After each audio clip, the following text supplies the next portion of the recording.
My name is Matt Cornell. I'm a contemporary dancer and a composer, and I want to move you.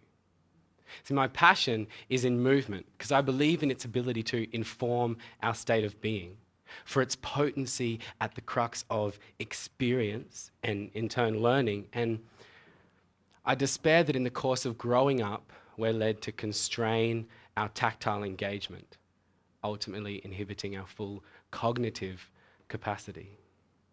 Today, I just want to share with you a few things that have led me to be able to do this. Or, okay, wait, there's one more. Or this.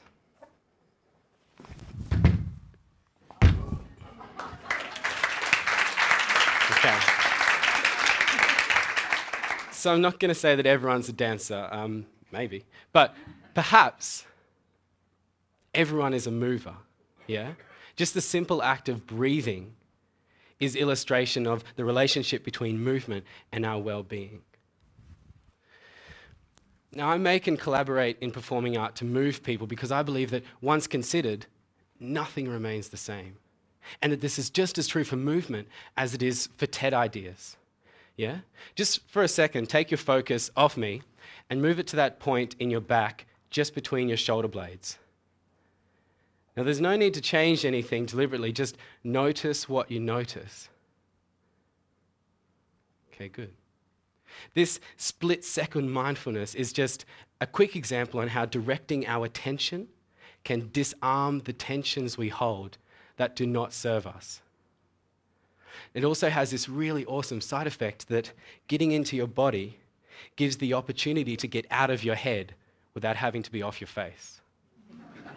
But the really compelling and poignant moments to me are when the mind and the body are working together as an integrated whole. For this next one, actually, I'll need everyone to stand up. Here we go. All right, now you may need to turn to the side. Don't worry, we're all going to be a little close. We're going to do a roll down. And now you start at the top of your spine. There's no judgment in this. Everyone's on their own journey. All right? And you roll down one vertebra at a time in your back. And you just let your upper body hang. And it doesn't matter how far you get. Let your knees be bent if you want. Shift your weight. And this is all just about an experience. You can shake your head no, or you can nod your head yes. Okay.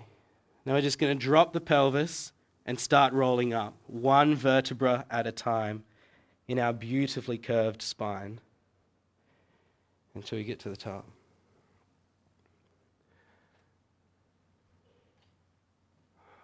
Nice. All right, we're just going to take this a step further. Take your ears, fold them forward. Now, from the most pointy tip, trace your fingers until they meet at the top of your head.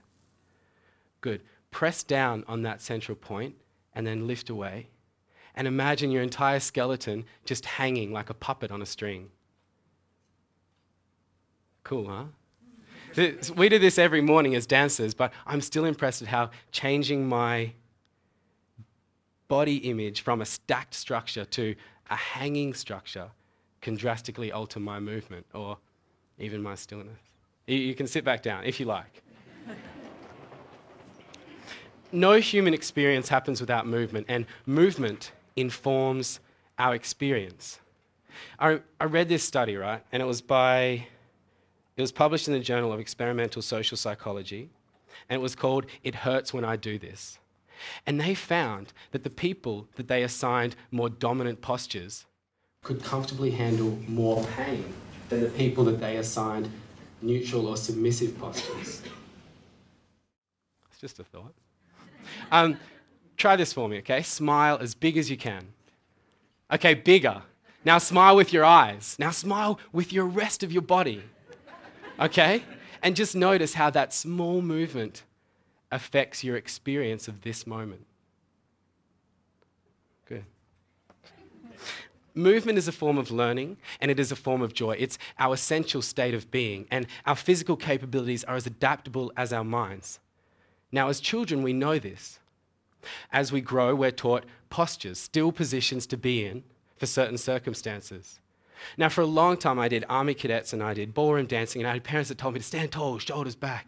But none of this stuck because as soon as I wasn't in that static position, I couldn't maintain my posture.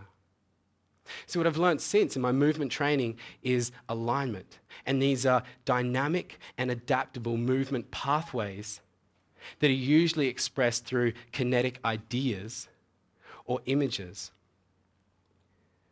rather than being forced on trying to conform to a visual aesthetic.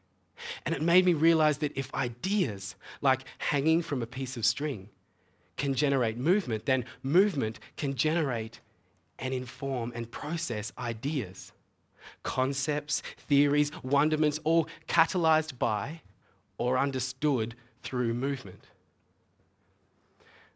When he was in primary school, my little brother was forced to write with his right hand, even though he'd always drawn with and favoured his left hand. Soon after this, he was diagnosed as having a learning difficulty and, designated as an unruly kid. And I can't help but wonder if those two things are linked. At the time, he underwent a program, I guess, and that aimed to make stronger neural pathways in the cerebellum, the movement center of the brain, through mindful movement tasks. And for me, observing the benefits, it made me realize that neglect or disregard of the physical self led to deactivation of the vast resources we otherwise have available for cognition. Moving helps you think.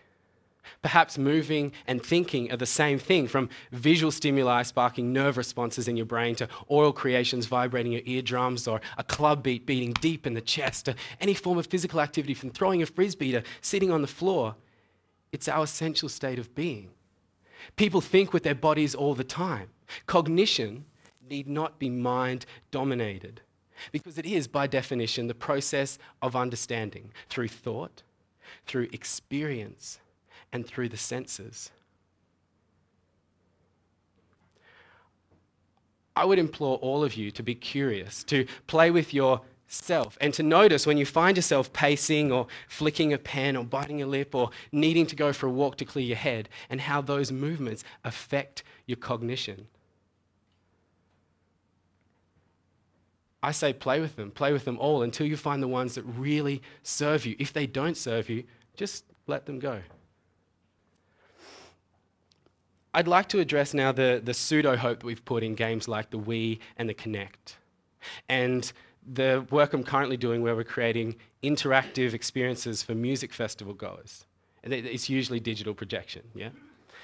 Now, they are fun, and they do get you to move, but what they neglect is the tactile experience. See, interactivity with only half of the body's senses is only half of an experience. There's no adventure, there's no fear to overcome. I mean, it's great for all the public liability paranoia that's fettering this country's visionaries, but it just falls short.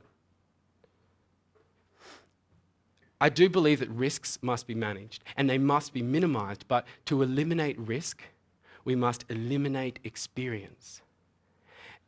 And when experience is our most effective form of learning, that seems a step too far.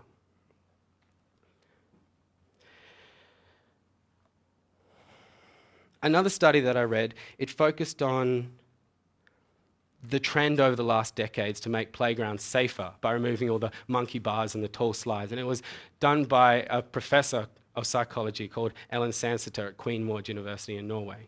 Now, what she found was that older children are discouraged from playgrounds because they've been designed with the safety of the very young in mind. And therefore, they'll play somewhere else, more dangerous, or they won't play at all.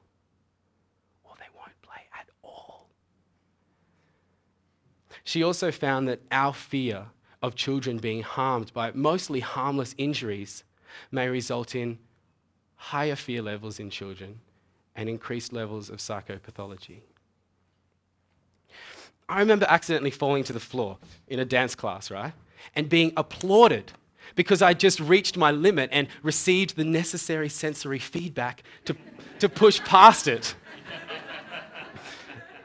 This is where I want to quote the movie Finding Nemo. All right, Marlin, Nemo's dad, I promised I'd never let anything happen to him.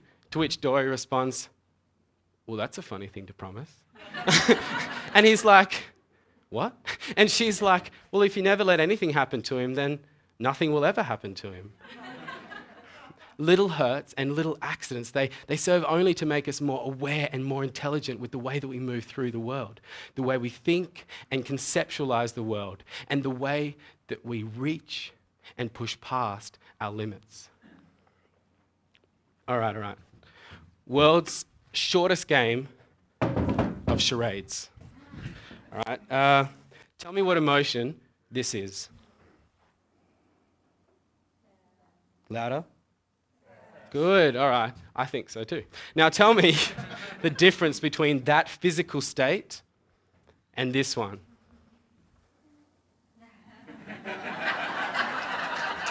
Yeah?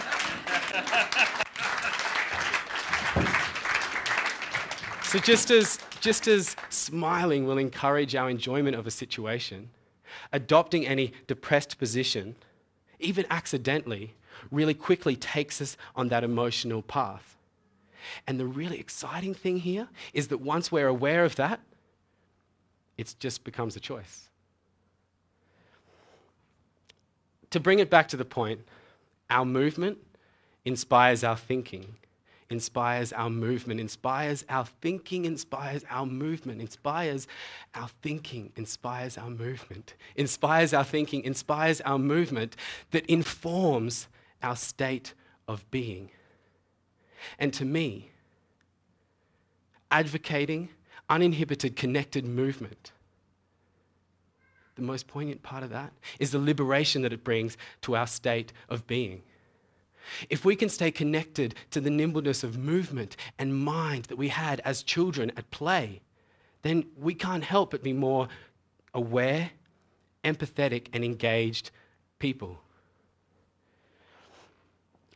Our image of our body and its movement directly affects us. If we were in a bigger space, I'd get everyone to stand up again and we try the 6 limbs technique where you imagine your arms are limbs and your legs are limbs and your head is a limb and your tailbone is a limb. Now, it's just an idea, but it's just an idea that informs movement. When I tried this, suddenly I could dance with my head, or I could be thrown up in the air from my tailbone. And this was awesome. It's just the tip of the iceberg.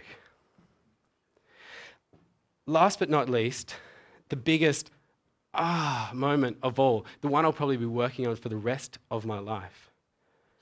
Finally, I realized the difference between discomfort and pain. And the old notions of getting comfortable to think could only take me so far that feeling awkwardness and discomfort was a venture into the unfamiliar, meaning I was growing, having new experiences, and receiving new sensory feedback about it. In the first world, we've created a dichotomy, of either pain or comfort. But finding the bliss in discomfort does enrich and empower. Do this with me, right? Because you probably did it this morning. Just yawn and stretch beyond where you're really comfortable. Oh, all right, then let it go. And we all feel a little more awake, yeah?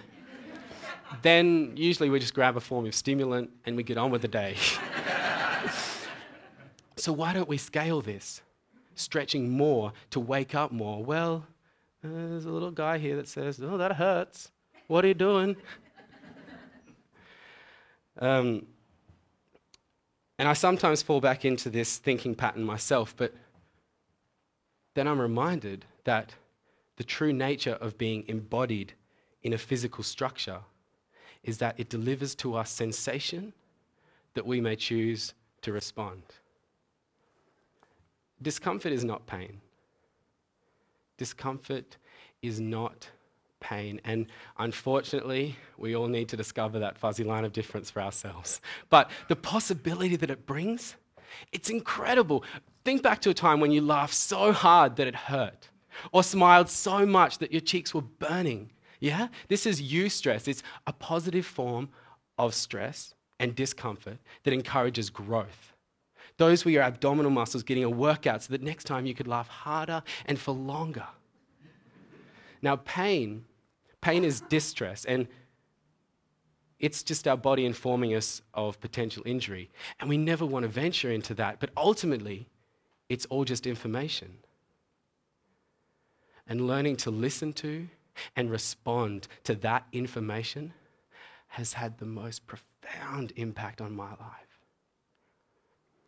It's also led me to the idea that, well, the realization, really, that it is my times of stagnancy, not activity, that cause me the most pain.